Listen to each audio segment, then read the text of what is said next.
Hey, what's going on? My name is Coach Lee Hopkins. My pronouns are he, him, his, and you're listening to the Patterns of Possibility podcast. This is a podcast dedicated to helping you replace harmful patterns with new possibilities. In each episode, we'll explore topics that inspire you to be yourself, live your truth, and make lasting connections. In this episode, we're going to talk about going to events, going out there. I know I do a lot of philosophical things and emotional preparation for when you go and you talk to people, but this is what you need to do when you get out there on the main stage. Today, I'm going to talk about these 3 things that you want to do when you go out to meet new people to connect authentically. Are you ready? Let's go.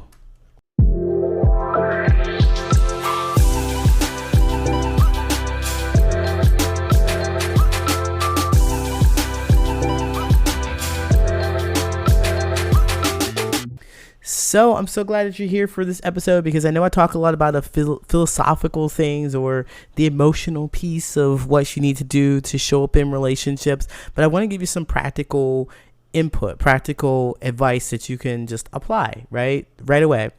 All the stuff that I talk about is from my personal experiences and my ventures. I don't talk about what I've read in the book and I haven't tried. I talk about what I have read in the book, I've actually tried, and I share my experience about that with you. So what I want to do is talk about 3 different things that is going to be helpful to remember when you go out to events, because I'm doing this stuff too. Like, to be honest, I'm out here making connections, meeting people. I keep meeting really wonderful people, and I am really getting fantastic at sorting out people who do not get my time. They're not entitled to anything about me. I just know after a conversation or 2 that, oh yeah, you're not a person that I want to continue talking to. You might be, oh no, why? How do you know? Give them a chance. No, they've already said the thing. They've already shown up in a way that demonstrates to me that they are not the kind of person that I want to connect with. And this is what I teach people to do. By the way, this is what I teach people to do. I teach you to do this in a few conversations because you don't want to waste your time. Quick story before I get into, these events and what you need to do at these events. But a quick story is that I'm out there on Bumble BFF. I'm talking to people and I'm messaging people and so forth. And I believe that, after a couple exchanges, I want to have a conversation with you in person. Like, an exchange for me is I say something, you say something. That's 1. Maybe up to 3 exchanges, 4 if it's generous. If I'm not sure, that doesn't really. Anyway, 4 exchanges. I'll say up to 4 exchanges where you say something, I said something. That's 1 exchange. If we're vibing, I like your profile, you like my profile, and we're talking, and my conversation is always really pointed. Like, I know where I'm trying to go with this. There's an end goal to this, and that's meeting in person. Then I want to do that. So anyway, I'm telling this person, look, after a couple exchanges, let's meet in person. And they say to me, well, that's cool and all, I like your profile and whatever, but I feel uncomfortable with meeting with you. I mean, I'd like to get to know you a little better. And I'm like, oh man, I don't know. Most people would think, shoot, okay, that's reasonable. We only had a couple exchanges. Why not get to know each other a little better? But I personally am thinking that's what we're supposed to meet for. That's the reason we're supposed to connect, is to meet in person. Like, we're meet in person and then we talk about these things to get to know each other better. We get a much better vibe and we get a much better sense of this person when we see them. We get all 5 senses. That's the sight, the sound, the taste, the smell, and the touch. All of those 5 senses, we get to experience as much of them as possible will help us get to know who this person is. So anyway, I'm thinking that, and they had said to me they'd like to get to know me better before they get to know me better. And I'm like, no. I don't like that at all. And most people would be like, oh yeah, sure, no problem, and not a big deal, I guess. Let's spend a couple of weeks talking to each other and getting to know each other better. And I'm like, no, because I know what I'm looking for. And so I imagine that you also know what it is that you're looking for. So I asked them straight up. I asked them, hey, what is it that you'd like to know about me that would help you feel more comfortable meeting me? What is it? Left it at that. And their response, after a couple days, their response was, well, I'm introverted, I'm socially anxious, and, I have difficulty meeting people. Well, that's good. Thank you for wasting my time or not wasting my time. The point is that I had to draw that out of them. Who knows how many weeks we have been talking, we've been opening up, I've been texting back and forth, checking my messages, not getting what I wanted, which is to meet them in person, just to discover that they're socially anxious anyway and they're not interested in coming outside. I don't want that. And I don't want that for my clients. You don't want that either. If you are a person who has a busy lifestyle and you're working 9 to 5 and you're trying to meet people, you only have a certain window of time to connect with people. You only have just a little bit of time where you can actually go somewhere to meet people because you have other obligations, right?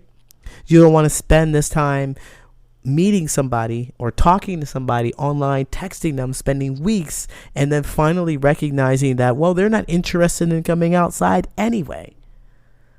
That's awful. What a waste of time. What a waste of time. So anyway, I talk about this stuff from my own experiences.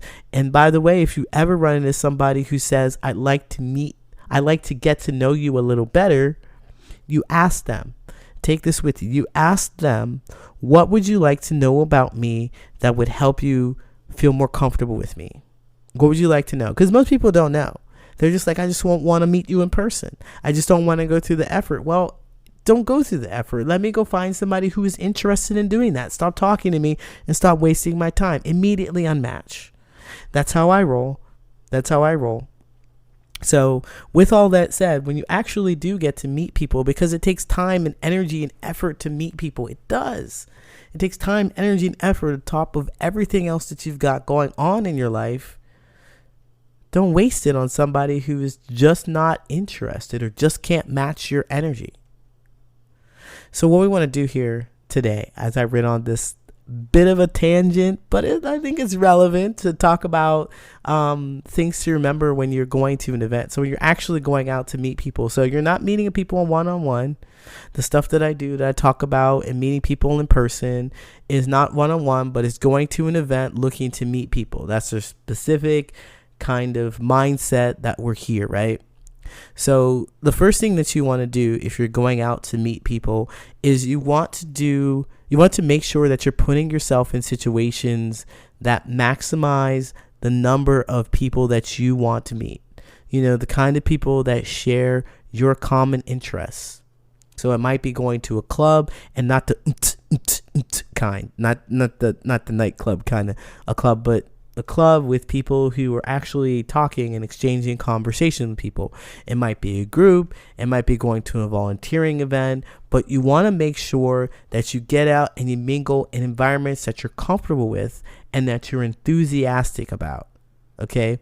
That's the key. You want to make sure that you do something that's meaningful and interesting and joyful to you. Don't go to places in which there are people that you loathe, that you're not interested in. You have to figure out how to fit in. Those aren't your people. So step one before you go out to any event is figure out what that looks like. Figure out what kind of event that you want to go to, right? That's step one. Everything else is going to fall apart if you don't do this. Step one. So if you're being intentional, you want to maximize being in spaces in which people are doing artwork, if that is your jam, or if you're curious about it. If you're volunteering for an event, you're volunteering for, let's say, some political party, or you're volunteering to clean up waste, or you're volunteering to work with kids or with kittens or something like that. You want to be sure that you're in a space in which you can talk to people who are doing a thing that you enjoy. All right. So the next thing that you want to focus on is enhancing communication skills. So once you're in that space, what do you talk about? What do you do in that space? How do you be a human in that space? Well, we do have to practice this. We have to not sweat the small talk, because small talk is really, really annoying. Most people don't like small talk. You probably don't like small talk. That's why you're listening to this podcast. Like, I don't like small talk. I don't talk about the weather. I don't care about what kind of food that you ate or whatever, or I don't care about what kind of food that some celebrity ate or something like that. What you ate is more relevant than what a celebrity ate.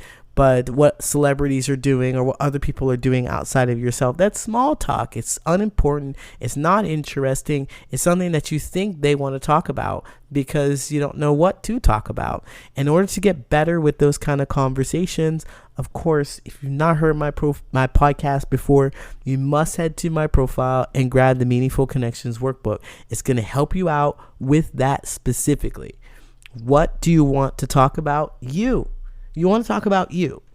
The idea is that when you go to events that you like, you want to talk to people about things that you like. And if you don't know anything about yourself, then you're going to have a problem. You're going to be sorting and searching for what they want to talk about, and you don't even know them yet. You're going to be guessing and throwing stuff out there. Well, everybody talks about this new TV show, so I guess I should talk about it too. Everybody talks about this new scandal that's going on. I guess I should talk about it too. Everybody's talking about this new political thing that's happening. I guess I should talk about it too.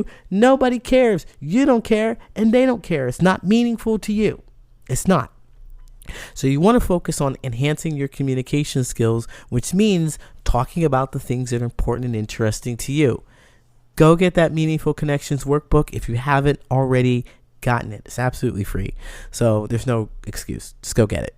But the Meaningful Connections Workbook is going to help you. It's going to help you understand more curiosity. So you got to get curious about what other people are doing, how they feel about their experiences, showing empathy, and, influencing the way your conversations shape up. Those are things that are going to influence the way your conversations appear. You're going to be interesting to them because you have something to talk about, and it's going to appear that you're interested in them because you're curious. You're asking these kind of questions. It takes practice to do this kind of stuff, so make sure that you get some practice and do that. So the last thing that I want to talk about, and if you're going to an event, you want to make sure that you understand that patience is your friend. Okay? Patience is your friend. Building meaningful relationships takes time. And I know that I'm out here like clip, cut people off, whatever. I know what it is that I'm looking for, and it takes some time to understand what it is that you're looking for in other people, but I know exactly what I'm looking for, and it takes time to have that show up. If there's no immediate red flags, if there are green flags, if there are yellow flags, then you continue to show up and look at those experiences, because you want to continue to ask the right questions to get to know them a little better. It's going to take time. A lot of people out there, probably including you, are pretty guarded about the experiences that they want to share with other people, right? It's going to take some time for them to show you something other than what's joyful and fun and interesting to them. You're going to want to see people when they're angry, when they're sad. You're going to want to see people when they're afraid, to know that you can make it through and create a more meaningful relationship with them. And that only happens with time and intention. So I want you to be intentional about sharing these joyful things that you have with them, certainly. So when you go to step one, when you go to events that are going to maximize the number of people that you meet that might be interested in the same things that you like, you go figure out what kind of events you like to go to, and then you focus on the kind of conversations that you have. Don't sweat the small talk. Talk about you. Talk about something that's fun and interesting and exciting to you. And then lastly, practice some patience. When you get to this place in practicing patience, you get to see this person open up to you. This is the building of trust, right? This is a building of connection and empathy. You're going to show these things to another person so that they're willing to open up to you. You have to practice patience. Don't think that it's going to happen all in one go at your connection. At your event. I can certainly see, though, that you might find people that just turn you off right away, and I don't want you to ignore that. Just my personal opinion, I've just always been right about it. And my own experience is that, look, if there's a glaring red flag, then there is a glaring red flag. If you know what they look like for you, then don't ignore them. Don't ignore them. Hey, Patterns of Possibility fam. If you'd like a little more guidance and hands-on support, then I've got great news. You can hire me as your own personal coach. Go to patternsofpossibility.com/coaching to apply for individual or group coaching. In this 12-week program, I'm going to help you make the meaningful connections that you deserve. After this coaching program, I promise you'll be able to do 3 things. 1, you'll be able to clearly identify who belongs in your tribe and who doesn't. Say goodbye to those people who are wishy-washy, you're unsure of. No, you will know for certain whether or not they deserve to be in the same space with you. And second, you are going to know that your thoughts and feelings are valid and worth expressing. So if you do have feelings about your friends not holding up boundaries or not holding up space for you or not meeting your needs, then you are not going to shy away from telling them. You will be able to communicate your boundaries in a clear, concise manner and advocate for yourself in your relationships. And finally, you are going to learn how to start and stop conversations with strangers and steer them towards topics that are interesting and important to you. I don't know about you, but I don't have weeks, months, years to discover whether or not me and my new friend have compatible values. If you know what you're looking for, you can discover if you're compatible in just a few conversations. If all this sounds good to you and you're ready to make those meaningful connections, go to patternsofpossibility.com/coaching to find out more information. Again, go to patternsofpossibility.com/coaching to find out more information. I look forward to working with you. Now it's time for your listener letters. If you have burning questions about your friendships and your platonic relationships with your coworkers and so forth, let me know. Write me at patternsofpossibility@gmail.com, and I might just read your letter out loud. All right, so another person writes, after high school, I started to lose friends, which is expected to happen. Of course, that happens after you are no longer confined to a space in which you have to be at a certain period of time with a certain group of people. You start to stretch out and discover your own values. So anyway, understand that after high school, people show their true colors or fade away from your life if their purpose is done. That's exactly what I was just saying. So now they're 20 years old. I'm 20 years old and I have crushes all the time. That's friend crushes all the time. I get anxious about wanting to ask someone what their name is or if they're down to hang out. I want to say it so bad, but I always have thought that I would look weird or strange. For example, I was in Sephora and there was this girl that helped me. The entire time she was so nice and seemed so genuine. Her vibe matched mine and everything. I don't know how to explain this, but I felt a connection in a way that a friend way, if that makes sense. And I wanted to ask her what her name was or just be straight with her, but it seemed like she was too cool. And if she wanted to be friends or be down to hang out sometime, I wasn't sure. So I got nervous and I froze. I just purchased what I needed and I left. I want to know, why is it so hard to make friends as you get older? And what can you do to overcome these fears? What tips or advice can y'all help me through this awkward phase of my life? I'm also not a great conversationalist, so I struggle with that too. Well, I appreciate you writing this. The thoughts that I have right away, it leads right back to the beginning of this episode where essentially you really want to connect with somebody. You're in a space. So if we were going to follow this 1, 2, 3 thing, you're in a space in which you're doing something that means something to you. So I imagine being in Sephora, this makeup store is meaningful to you. You go in there, you purchase something, and there's somebody who's working there. It's meaningful to them too, in the sense that I don't think people in Sephora get hired if they don't know anything about makeup or if they don't have some kind of passion for it. It's not one of those jobs that you just do just because. It's not like working in the grocery store that you do just because it's making money. Like, you don't have a real big passion. People who get hired in grocery stores rather don't necessarily have a passion to work in groceries, right? So if you're in Sephora, I think the reason to stand is that this person who is working behind the counter also enjoys makeup enjoys the atmosphere, enjoys the experience that it brings. And if you're there too, then you also enjoy the experience too. So boom, there you go. There you go. The next thing that we want to do is have conversation. And you're like, I don't know. I can't talk to them. I'm scared. All right. Okay. It makes sense. You're 20 years old. It's very uncomfortable. You're talking to somebody who is at their job. It's like, I don't know if you want to be friends with me. It's part of your job to smile and make sure I buy something. It's uncomfortable. Not gonna dock you points for that. It's uncomfortable. So there we go. We're trying to make conversation with them, but we're not sure if we want to or not. We're not sure how we're gonna respond. How they're gonna respond to us. But the thing is that we really want to be able to have those kind of conversations. So it's a key piece of you to be able to share how you feel about your experiences with them, share something about you, and you're in a makeup store. If you want to make conversation, you could talk about makeup. This is one thing that I like to do is start why we're here, what is here, what keeps us in this environment together. What keeps us in this environment together? We're here. We have some passion about makeup. Do you think it would look good on my face? Or what do you think about this brand or such and such? And you can lead the conversation towards something else like, I think that you're a really cool person.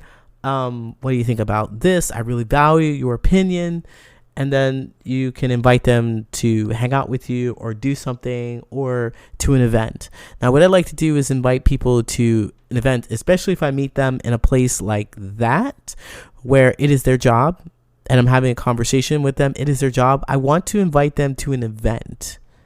I don't necessarily want to meet them one-on-one just because it's a level of uncertainty for them. They're uncomfortable, depending on the guy's the conversation. But I'd recommend that you invite them to something that you have seen or are interested in doing to see if you can connect on that.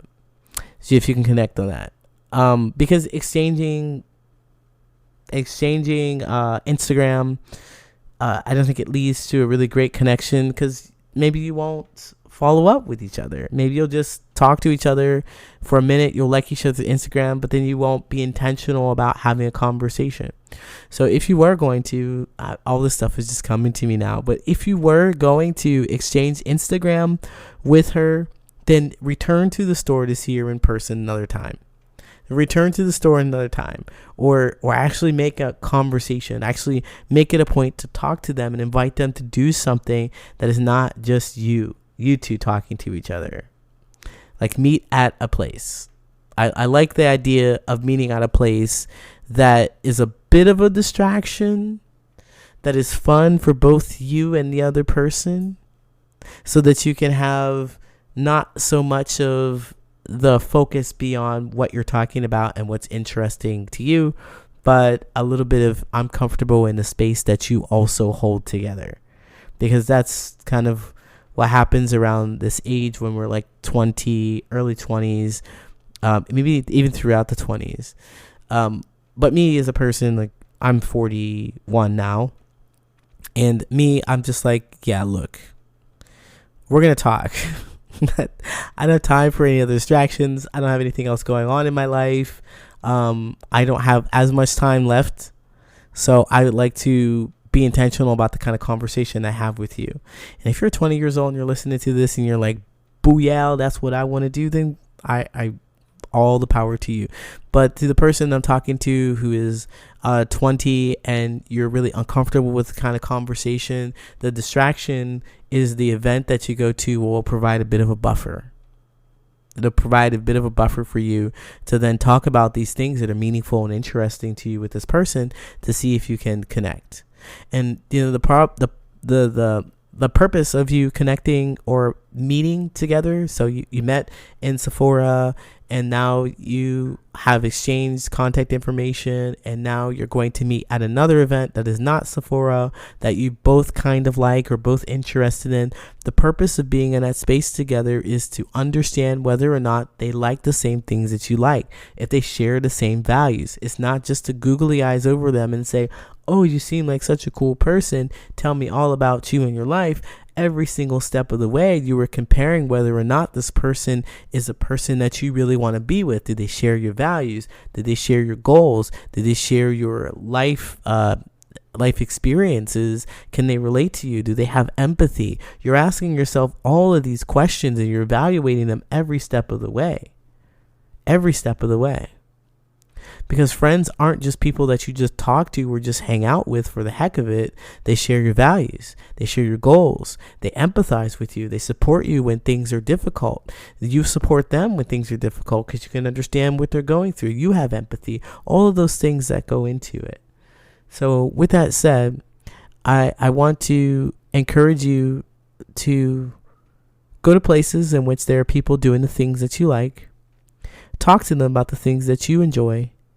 And then evaluate the relationship to see if they have the same kind of values you have. Hey, thank you so much for listening. If you like this podcast, share with someone who you think could benefit from this information, and follow me on social media. You can find me at Patterns of Possibility on all social media. And I go live on Mondays, Wednesdays, and Saturdays at 9 a.m. Central Standard Time. You can catch me and learn more about these social connections and interact with other people who are looking for the meaningful connections, who share the same kind of stories, and be in community. And don't forget to sign up for my newsletter at patternsofpossibility.com, where you will get actionable steps delivered to your mailbox every week. Thanks again for listening. Until next time, take care.